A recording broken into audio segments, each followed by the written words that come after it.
ഡൽഹിയിൽ cloud seeding trial run വിജയകരമായി. ദൃശ്യപരിധി മെച്ചപ്പെട്ടതോടെ കാൺപൂരിൽ നിന്നും പ്രത്യേക വിമാനം പുറപ്പെട്ടു. ബുറാലി മേഖലയിലായിരുന്നു ക്ലൗഡ് സീഡിംഗ് നടന്നത്. ബസന്ത് വിവരങ്ങൾ.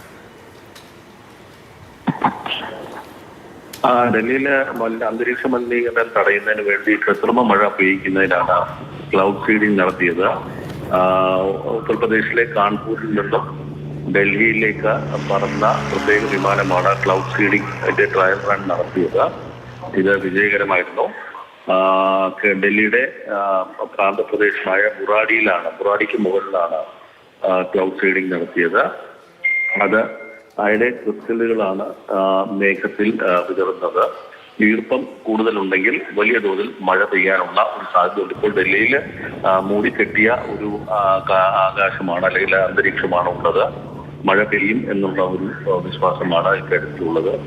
കഴിഞ്ഞ ദീപാവലിക്കും അതിനുശേഷം കഴിഞ്ഞ ദിവസം ചട്ടപ്പൂജയ്ക്കും വലിയ തോതിൽ പടക്കങ്ങൾ പൊട്ടിച്ചിരുന്നു. ഇത് അന്തരീക്ഷ മലിനീകരണം വലിയ തോതിൽ ഉയർത്തിയ ഒരു സാഹചര്യത്തിലാണ് ഇപ്പോൾ ക്ലൗഡ് സീഡിംഗ് നടത്തിയതും ട്രയൽ റൺ വിജയകരമായി.